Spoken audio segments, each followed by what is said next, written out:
Hello, this is Max Drake. I want to talk about automations and smart houses. Now, this is just an overview video. I've been playing with these things for about 3 months now, and I just want to do one which sort of encapsulates my learning so far in a sort of a broad area, and then I can start looking at different aspects of things, of stuff that I would like to do with some projects later on,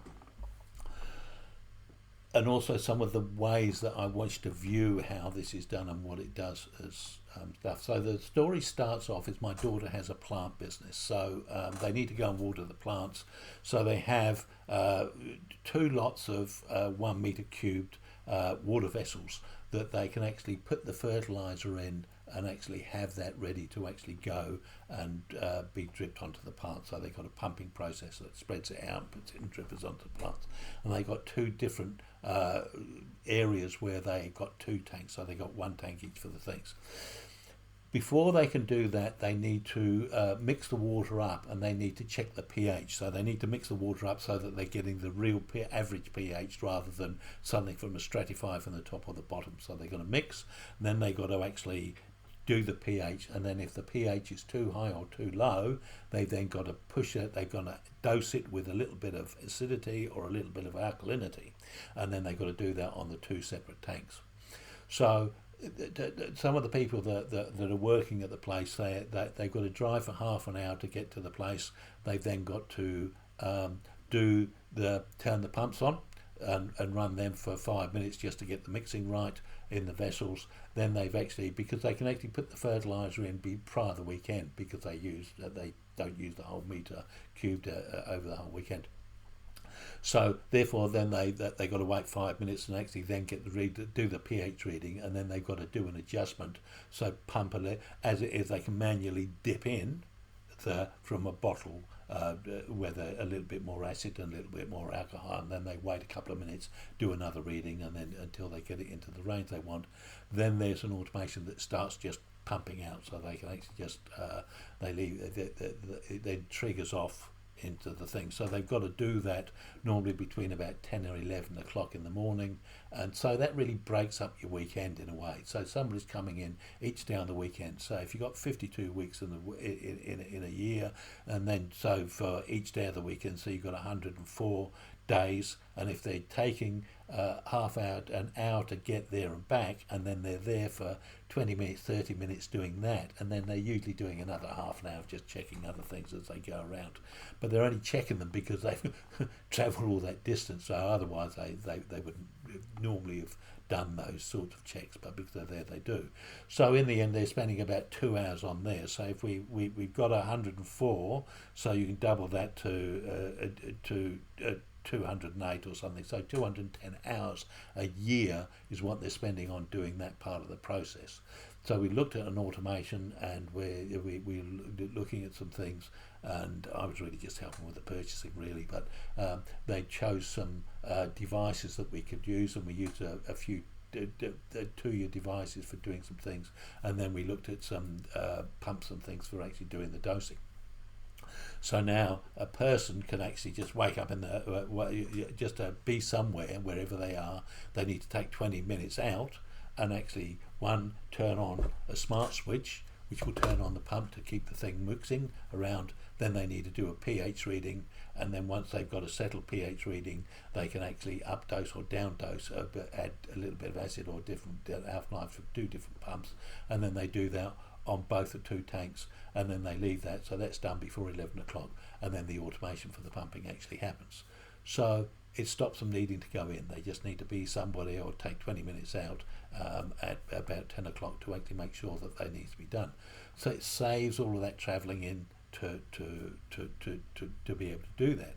So from that point of view, there's a real win. Now, there's a win from the point of view of the automation is actually there's a return on the investment of the cost of the automation compared to the amount of time of actually going in and doing all of those things. But there's also a quality of life improvement. It's suddenly they don't have to break up. And of course, if you're going in between 10 or 11, it sort of breaks up your morning, and it means that you've got to go somewhere else for the afternoon if you're doing something in the afternoon. So it sort of disrupts the whole weekend day. So, and then it's happening 2 days, and that's got to be shared between the staff for doing things. So this sort of thing gives them a lot more freedom. So that is a win as an automation. So taking that as the starting point, do automations actually improve some of these things? So I went out and I bought some smart devices. So the first thing that I went out and bought was a couple of light bulbs. Now when I went to bought some light bulbs, I just went down to the local place and they had some, the ones that you can buy in New Zealand are called Tapo. TAPO, the manufacturers for those. So I bought those, just went and bought a couple of bulbs and they were coloured ones and I thought, yeah, that's right.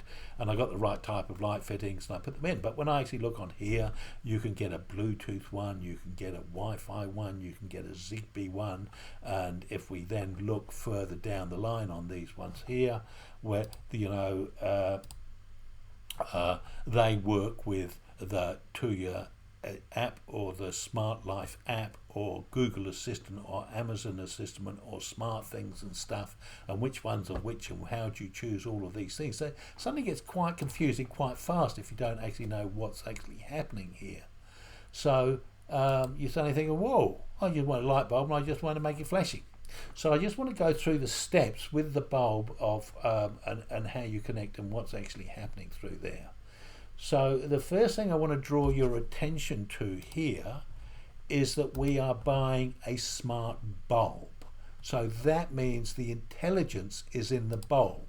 So therefore, to actually pair the bulb, first of all, you go and buy the bulb. When you buy the bulb, it says there's a little QR code and you scan that and you download an app. If you've got an iPhone or an Android, you get the appropriate app. And you then have to pair the bulb with that app on your phone. Now the first thing that you've got to do is to make sure that nearly all the smart devices are on the 2.4 gigahertz network. They're not on the 5 gigahertz network, they're on the 2.4. So your phone has to be on the 2.4 gigahertz networks to begin with so that it pairs. And it's got to stay on there. So this is one of the things that happened. I ended up with a mesh router, and now I used to have a router that had a 2.4 gigahertz. You logged into the 2.4 or you logged into the 5. In the mesh router that I've got, you just log in once, and it then chooses which is the most powerful, and just sends you onto that channel, whether it's the 2.4 or the 5. So I found with the mesh one, when I tried to, I'd initially set myself up on the 2.4, or I'd be in a position where I saw that my phone was on the 2.4, but when I started to pair, it would switch over to the 5 and then it wouldn't pair at all. So that was a bit of a awkward thing. So once I got past that, when you're on the 2.4, so you end up opening the app, and the app opens up and you said add a device, and you're going to say I'm going to add a device, and it's a Tuya device, and it's a Tapu device, and it's a light bulb, and it said you choose the appropriate light bulb, whether it's a Bluetooth or a Zigbee or a Wi-Fi one, and you choose the one that you've actually got, and then it says pair, and it said are you ready to pair, and it says is the bulb ready to pair, is it flashing? So sometimes the light, it needs to be on, so you need to have the light switch on, and sometimes you've got to turn the light switch on and off a couple of times to get the light into a flashing mode, and then it's ready to pair. And then when you pair, it starts to connect to the device, to the app, and then it asks for the network that you're onto. So you'd say, oh, it's on the 2.4 house network called that, and the password for that is this. So it asks you for the name of the network and the password, and you give them that, and then it goes through its own internal things. It said we're working on trying to connect, and then hopefully your phone stays on that 2.4G network. Well, for me it did, and then they connect together, and then it says right, it's done.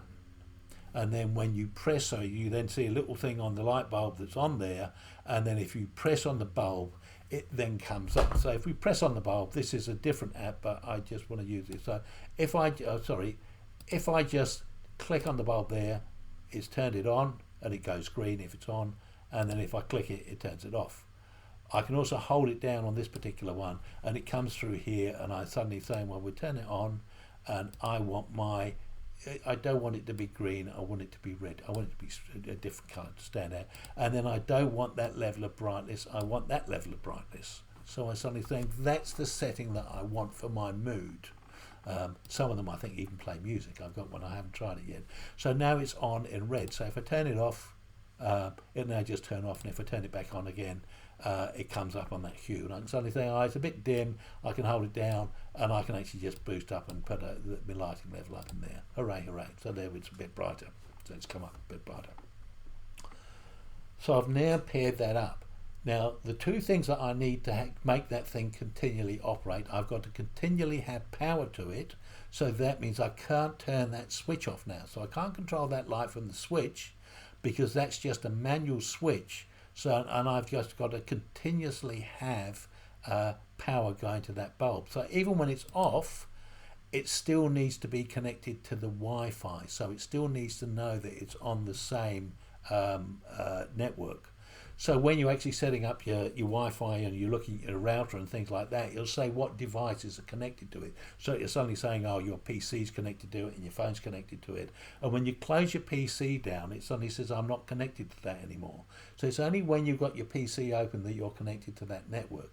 Well, with the bulbs, even though they're turned off, they need to be connected to that network so that you can then activate them.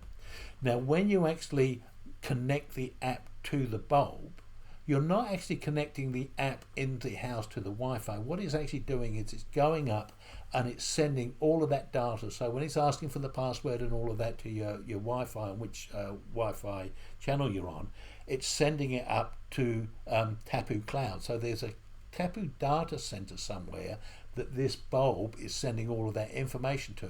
So when I press I need to be connected. So if you turn your phone off, in other words, you disconnect from the Wi-Fi and you disconnect from mobile roaming, and you try turning that light bulb on, nothing will happen because it's not connected. It needs to be connected to the Wi-Fi because it's going to connect to the data center or send a request to the data center, which will then send the information to turn on the light bulb. So when I'm doing this, I'm not just doing something and just going to my Wi-Fi and just sending it straight back to the bulb. It's actually going to the data center because that's where it's actually logging all of that information. So if I have a temperature sensor, so here's a temperature sensor, that one's a bit whacked actually because I'm moving it around. So if I take this porch temperature sensor and you see it doing all of this data is being written through the app or from with the connected device going through the Wi-Fi or whatever it's going through, and it's sending it up to the data center where it's being stored, and then it's being brought down so that you can see it as it is there isn't.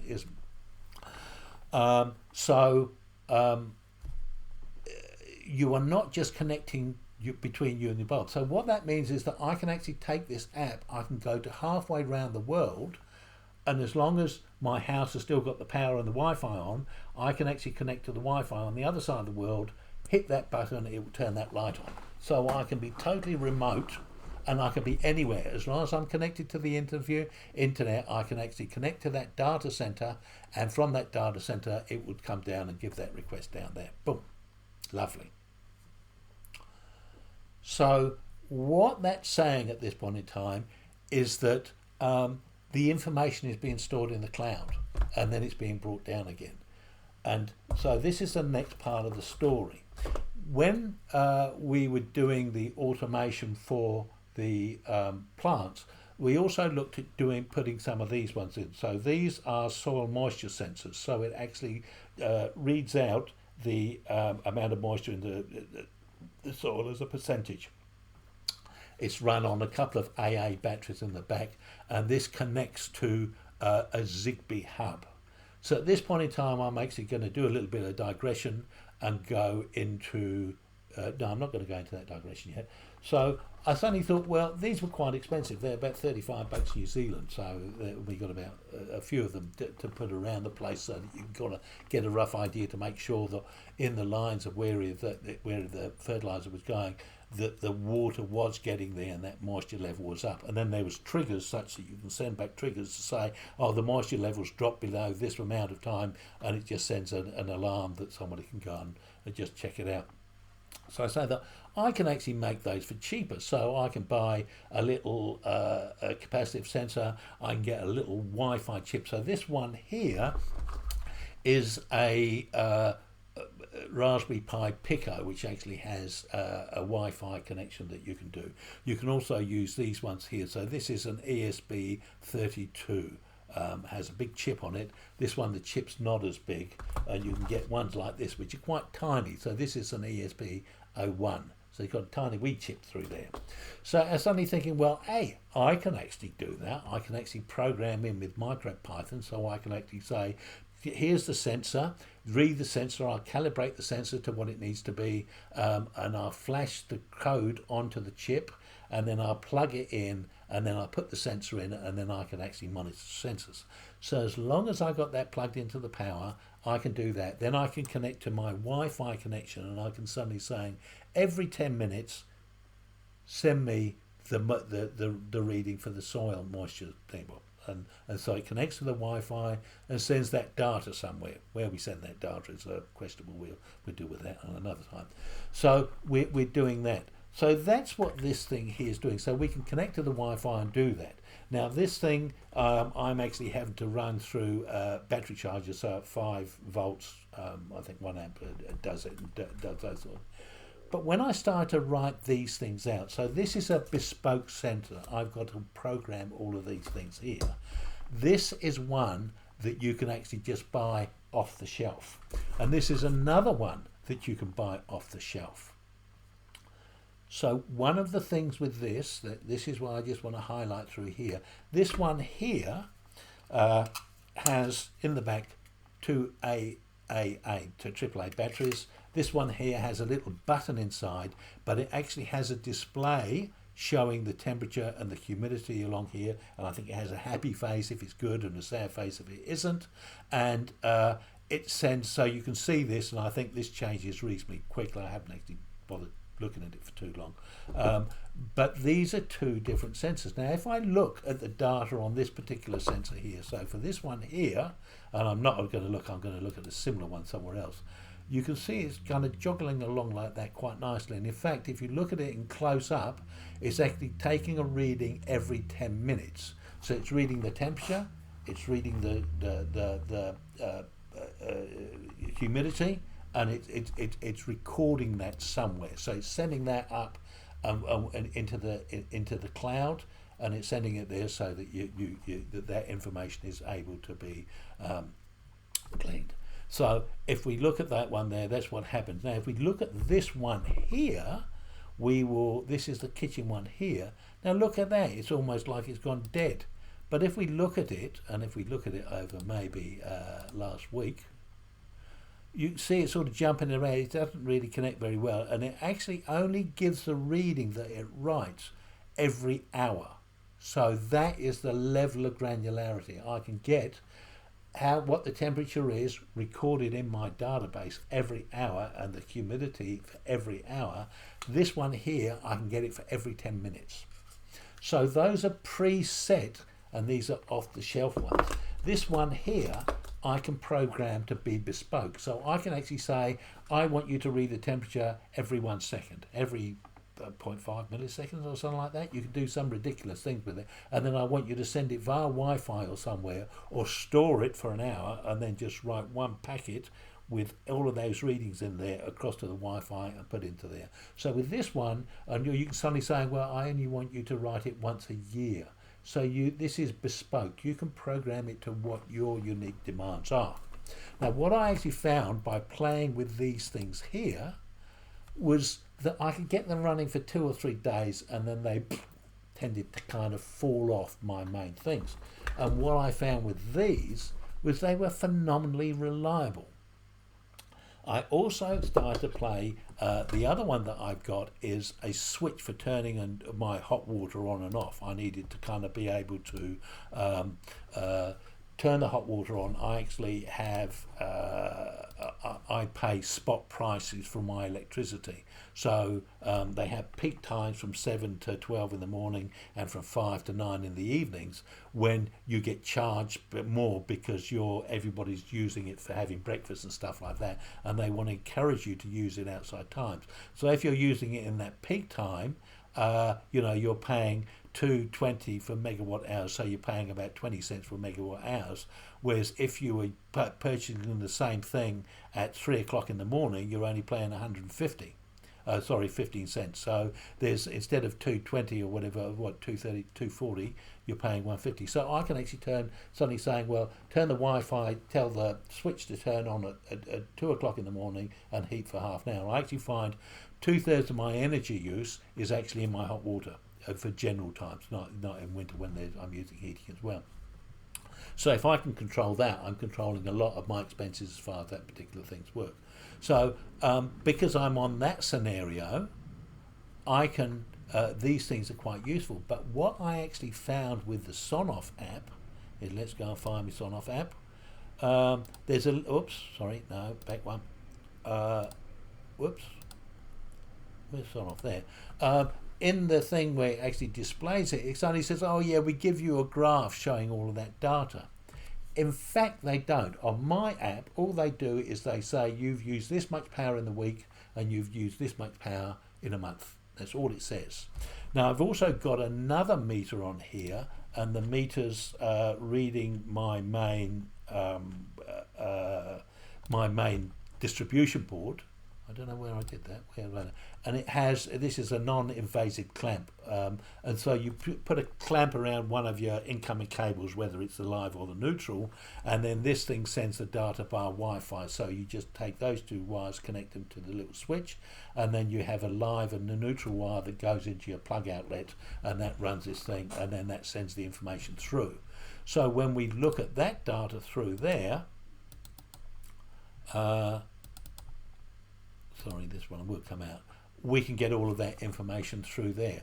So this is actually telling me I can actually download, because this is in my database, so I can actually see how much power I'm getting off peak and during peak and everything like that.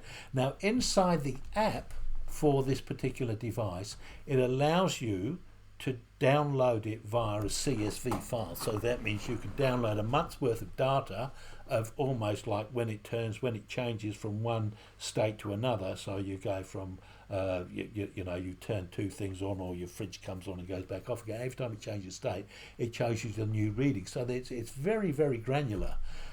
And that one, in the Tuya app, they will actually let you download that information. But in the Sonoff app, they say, no, oh, you want that information, do you? You want to know when you turned your thing on and when you turned it off? More than welcome to give it to you.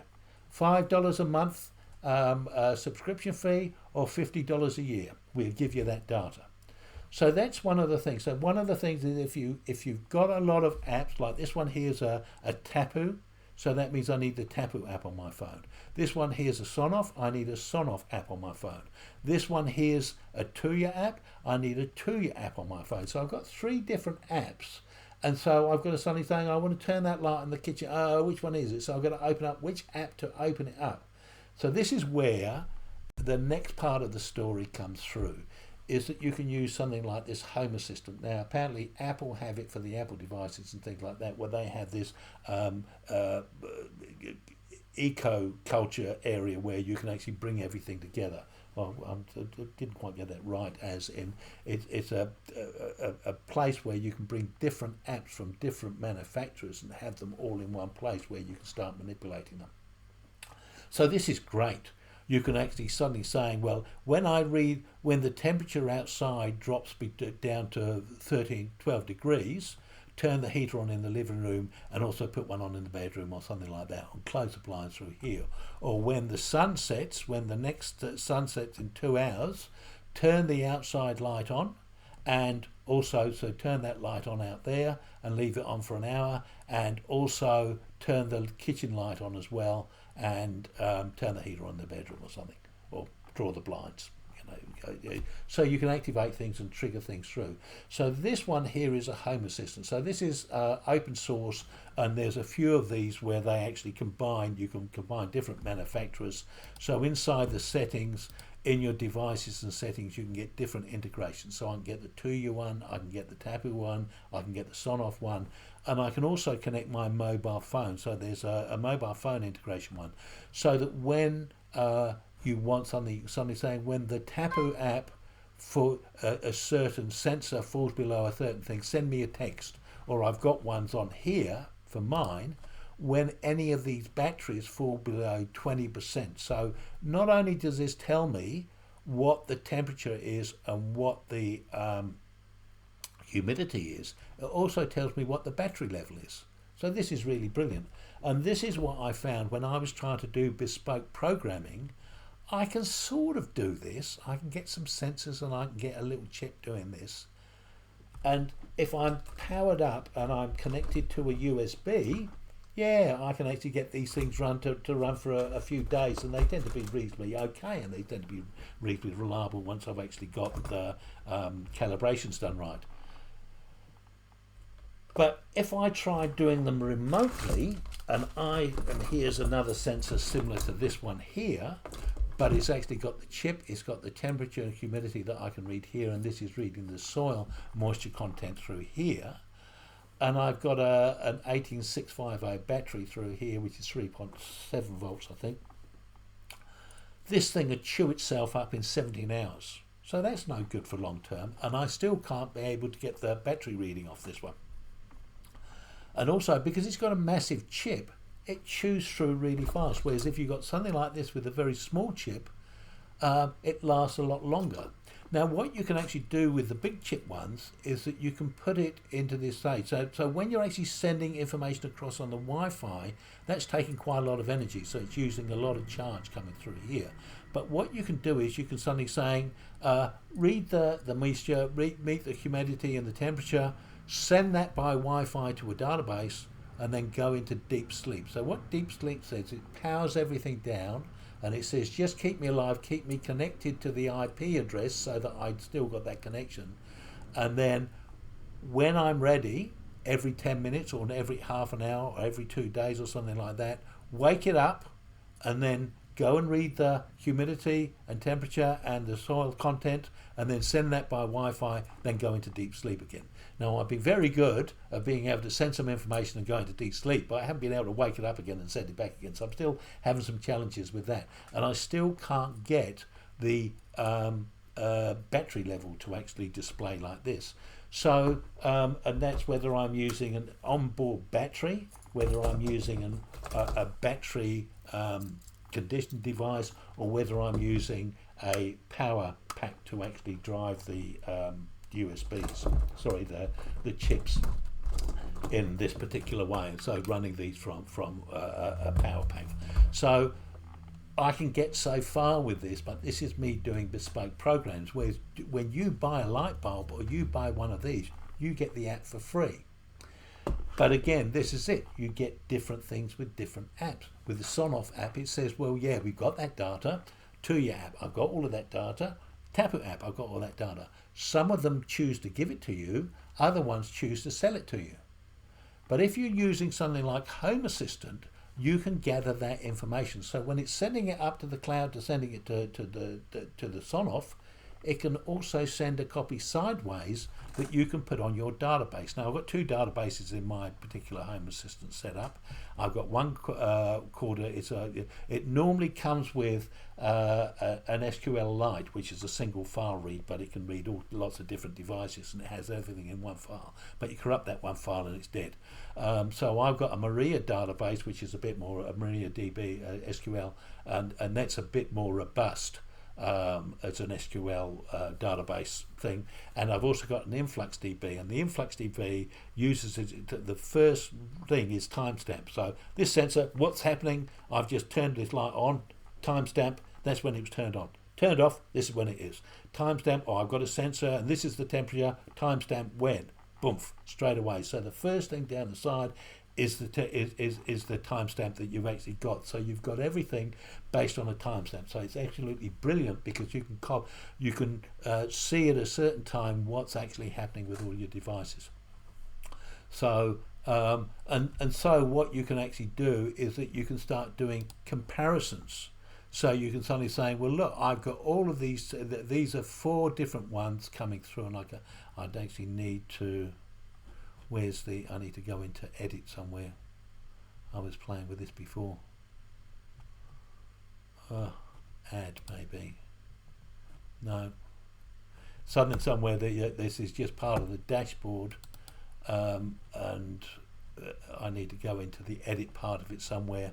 I haven't been playing with this for a little while, and then you can actually see each SQL query of what that is to see which ones do. So these two seem to be the outside ones. There's a couple of points dropping off here, so maybe this is too far on the things, and I've got a couple of dead spots here where the other ones seem to be really quite good. Then I can actually just modify the time through here and actually just look at the last 2 days or whatever to start getting a better feel for the days and nights and when things are cooling down and when they're raising up and what the temperatures are doing. So you can do a lot of comparative stuff. So with the Home Assistant, you can do this 2 ways. So this is something where you're pulling everything together. So it's a bit of a cumulative place to gather all your information and then display it in your own dashboards as to how you want the information to be portrayed. Now, to me, as a designer, I want to see all the devices that I can control on one area, so my switches, my bulb, my curtains and stuff. Then I want all of my sensors on another one, and then I want all of my batteries of what they are. Now I've got special automations that when the battery gets below a certain percentage, so we go into that setting through there and look at an automation through thing, it just says when the battery drops below 20%, then send me a notification by text and send me an email, just so that I've got it as a reminder that I need to go and change that battery. So this area where you can capture thing in the Home Assistant, on this one here, I've created my own local one. So that means I've got all of that data myself and I'm collecting it in my own database. So if they can say, oh, we'll sell you the data, you can say, no, thanks, I've got it already. So I don't need to buy your services. So when it's sending that data up to there, I'm not too sure how, but it's also sending a copy across to Home Assistant as well. Now, the Home Assistant I've got, I'm just going to briefly go through with it. I've got a Windows 10 PC and I'm running a virtual machine. And in that virtual machine, I've got a Docker instance of Home Assistants. So it starts a virtual machine, it starts the Home Assistants, and then I can connect all of my devices to my instance of that. So it means I've got to run that PC 24 hours a day. And because it's running a virtual machine, I've got to allocate some of my CPU from that particular machine to it. I've got to allocate some of my RAM, and I've got to allocate some of my storage to it to allow that other. So it's almost like you're running Windows and you're running Linux on the same machine, and they're just running in 2 separate areas, you know, almost like you've got a disk drive C and a disk drive. You've subdivided your partitioned your disk to a C drive and a D drive to different parts, and then you're having 2 different things happening there.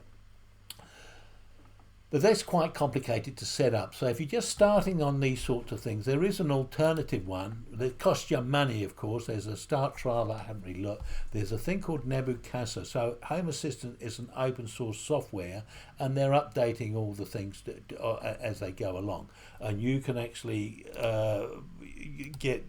trial it out, but you can actually have a monthly subscription for $6.50. Here's the prices, you know, there's European ones and stuff. So it's basically $6.50 a month, or an annual cost of $65. So you're paying for 10. You're paying 10 months for the year, so you get two months for free, and whatever. So they'll run the instance of Home Assistant for you up there. So within that, so this gives me an environment. So the nice thing with this is that I can suddenly say, if this 2-year sensor gets up to 22 degrees, or gets below 15 degrees, turn this plug on with a heater, turn this plug on here with a heater, close the curtains in that room, whether it's sunny or no, and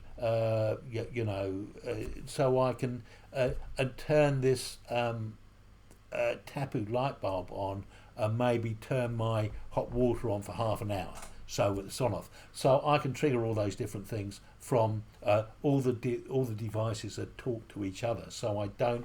Whereas if I'm trying to control each one by each individual app, the one app, I don't think you can actually do cross integrations or something. It depends what you're doing. So the thing which I'm trying to explain here is, when you buy a device, any of the devices that you actually buy, one of these or whatever, you get the app by that manufacturer for free. But that app is designed for that manufacturer for their convenience. And also, like in here, this sensor only gives you information every 10 minutes. There's nothing in the app that allows you to say, can you reset it so it's only 5 minutes? So it's preset in there. To actually go into the chip and to try and reprogram that, I don't know whether you'd even be successful. You might be able to have to reflash it across. This one here only gives me an hour information that writes back to my database every hour. That's not really good enough. So if I wanted something where I'm suddenly saying, I want data for temperature and humidity every half an hour, you're suddenly thinking, well, that's useless, throw that one in the bin. That one's okay. It's too granular because it's a 10-minute intervals, but I can actually take that data and then I can actually reset it, retransform it to actually only give me the everything of 30 minutes. So I can trim that data down from maybe having 3 times more data than what I actually need on those through there.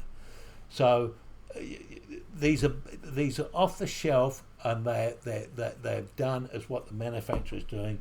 If you want to go into your own specific one and program those, you can do that. And inside Home Assistant, it allows you to do ESP Home ones, and they even have an ESP Home one dev that allows you to do Raspberry Pis in here. The rest of them will usually only work with the ESP Homes.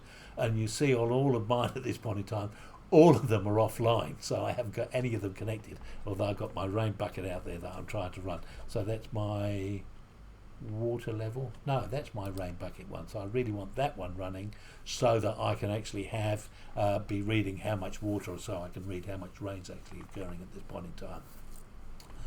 So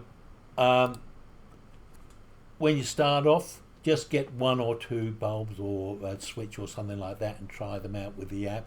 And at that point in time, they're very easy to use. You know, I think the best ones are with the minimum disruptions are actually just the smart plugs.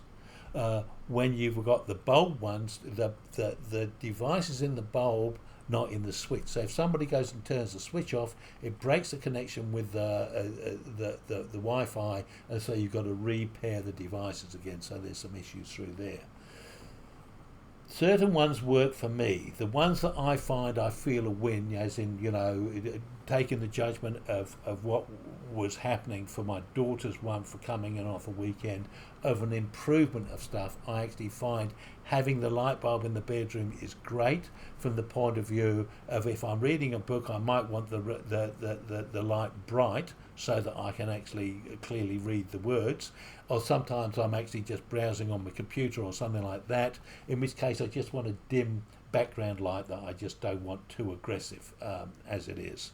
The heater I find useful for just turning on the heater. I suddenly think it's chilly, and I can do this from inside the bed, so I don't have to get out and turn the light off or turn the heater on or anything like that. And the blinds, sometimes I get reflections of a couple of objects on here that reflect back and cause a bit of a glare. And because this is on the east face, the sun comes in here and blasts a bit, so I actually find dropping the curtains down, the motorized curtain, which is this one here, works quite well. So I actually want to play with a few more curtains around for doing some other things.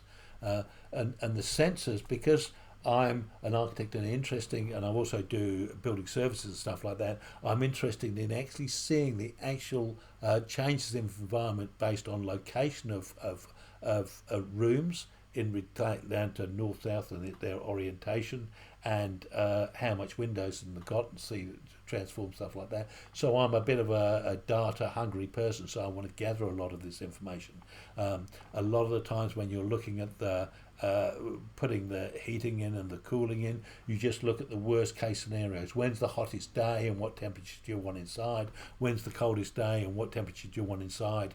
And then you start looking at your fabric and how much heat flows out or flows in from those sorts of things. And then you can start doing other things, you know, which allows me in some ways. I think maybe this gets too hot. So if I put a shading device on here, or maybe I put a film on the thing, is it going to change it too much? But now I've actually got actual data, I can go and explore those sorts of things because I'm getting real-time information on them. So I love these, to me, are wonderful.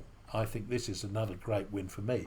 But from the point of view, if I can actually gather data that I never had before. So I'm very, very pleased to be able to have access to this sort of information so quickly. So these are good. These are good. The one in the toilet, the one in the kitchen, I find a little bit of an inconvenience at this point in time, and it's also a bit of a pain. You forget to turn the switch, and then you find that you've got to kind of repair the things. So you know, some I can do without.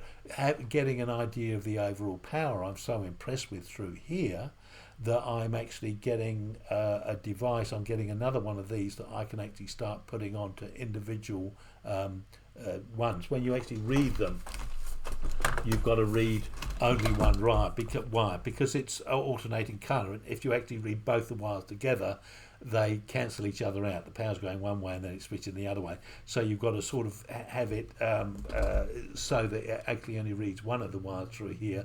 But I want to get a clamp and the meter so that I can have something like my fridge and my freezer and look at my usage on those and have it running for over a week or 2 weeks to start seeing if there's any particular habits or consistencies in stuff, and just looking at that data and being able to analyse it. And so I'm sort of interested. Another one of my play things or whatever channels is Python and Python programming and playing with some data analytics on some of the things I'm doing.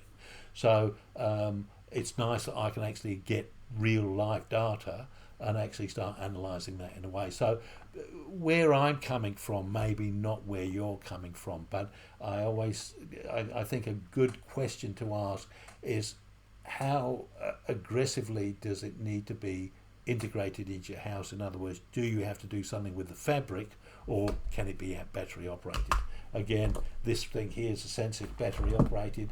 This one here is battery operated, where it's actually got a battery in there, and you can actually just charge it by USB. So you can take it out, put it into a USB, and charge it. These are some of them, you know. So but the battery operated ones tend to be low power, so they do something and then they go to sleep. So because you're only opening a curtain once or twice a day, these things last 2 or 3 months. Because you're actually, these ones, these sensors seem to be quite good. I've had them running for about a month now, and the batteries are all pretty high still. So I find there's a low use with those. But I'm still looking, because I'm using an awful lot of these, of getting some rechargeable AAA batteries, because I'm thinking, well, if they fade off, I can actually just charge them and carry on replacing them, rather than going out and buying a whole lot and being a bit wasteful on that particular thing. So as an overall thing, you get a device, you play with it, you know, and the thing is here, as I said, you know, you can take it to the next level. You suddenly think, well, I can't touch the switch, so okay, then I'll force the switch to always be on, and I'll tape it down or stop anybody from touching it. I can now have the light, but I'll trigger it by a sensor so that I don't need to do anything, or I can have a smart button, or I can have a human presence thing or something. And you can start getting complicated, or you can suddenly say, well, actually, it's fun having the coloured bulb, and I'll play with it for a couple of months, but I'm happy not having the coloured bulb as well. So I think I'll do without that and maybe put it somewhere else.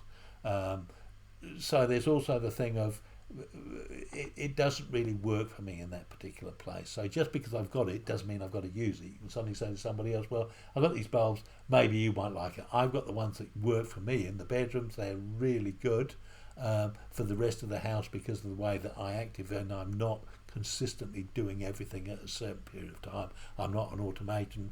A lot of the automations don't work for me. I actually want it on a more casual basis, and I don't want to spend all these other devices just to be able to do what I used to do quite easily on my own, which is actually turn the light switch on and off. The other thing that you can actually do is that you can set a bulb, like in the bathroom, if you wanted the bulb to be a lighter hue or something like that and not as intense. You can actually set it to that and then just use the switch. So every time it comes on, it's just going to come on with those settings. So you can't suddenly modify those settings or trigger it from a remote location. You can just suddenly say, no, that's acceptable to me. So I'm not using the bulb in its truly intelligent sense. I'm just using it in a way that's more convenient. And So, and this is the thing that I'm sort of scratching around, you know. They're kind of nice, shiny, bright little things, and they're all very exciting, and it's good to try lots of things.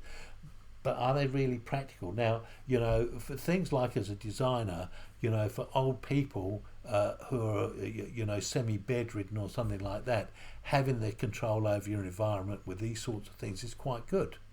And I think there's a really positive thing. And the fact is that you can retrofit them in very, very easily. And all they need is an app on their phone to do that. That's great. Oh, sorry, another thing I actually just want to draw your attention to, with putting the Home Assistant on locally in your own particular PC, you see here it's saying Home Assistant local. And so I can do this. So as long as I'm in the Wi-Fi network, I can turn this light bulb on and off.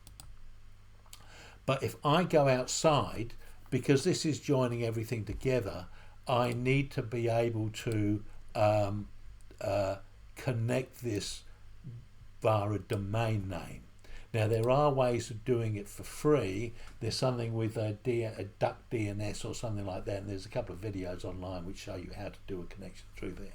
But I ended up getting my own domain name in Cloudflare, because you need to do a Cloudflare tunnel to be able to hook into this, so that you can actually get this same app on your phone. And if you've got the app on your phone, then you can control all of those things remotely through this Home Assistant app, rather than actually having to go into the specific to your app or the specific Tapu app or the Sonoff app to actually do it. You know, and at the moment I'm actually still using the Sonoff app to set the time that I am setting the hot water on and off. Later on, I'm hoping that I can actually read real time the spot prices and bring these into Home Assistant, such that I can get it to look to the next 24 hours and find when the next load time is, to allocate to get the best price. So I put a bit of intelligence or a scripting of some description to actually make that happen. So the other nice thing, as I said, with the Home Assistant, I just want to bring a point is that you can actually build your own bespoke devices and put them in here. So you're suddenly saying, well, I want a light sensor that's just reading the light, that I just want a tiny wee one of these, which will be battery powered, just to read the light intensity just where my plants are. So I just want it outside, and I can just put it into a little box or something like that. So you can, you know, if there's not a device, or you want to do a little bit of a soil meter or something like that, if this thing can do it, then, you know, why not? Oh, I'm breaking the second wire. You are allowed, you can put your own bespoke things in here as well, which I quite like. Whereas the 2-year apps, you know, whatever their app is built to do, those are the only choices you got for them. So these ones here, off the shelf, they do what they've decided that they'll do. And usually they're designed to kind of meet the needs of most people. And that's the thing. So, and they sell, as I said to you, these are such good value, you know, the pre-built ones, because you've got the app and you get all the data and the things that they're creating at the same time. So with my exploration so far, you know, I've sort of generally overviewed, maybe a little bit too much waffle on the way, but I'd really just wanted to make a few of those overall points. Now, I will go into something like the lighting in a little bit more detail. I will go into the heating and the data that I'm getting through there. I will go into one on sensors and what I can sort of suddenly saying, well, there's an opportunity for doing certain things through there. What other devices I'm looking at. I will talk about the Wi-Fi connections and what I've done. You know, so it hadn't been well planned at the beginning, and this is one of the things I'm sort of learning. So I'm sort of making mistakes and trying to fix those mistakes, but there is the learning on the way that hopefully it'll help you so that you can pre-solve the problems before you end up doing the stuff that I have. So I hope you found that of interest, and thank you very much for watching. Thank you very much, and if you liked it, give it a thumbs up.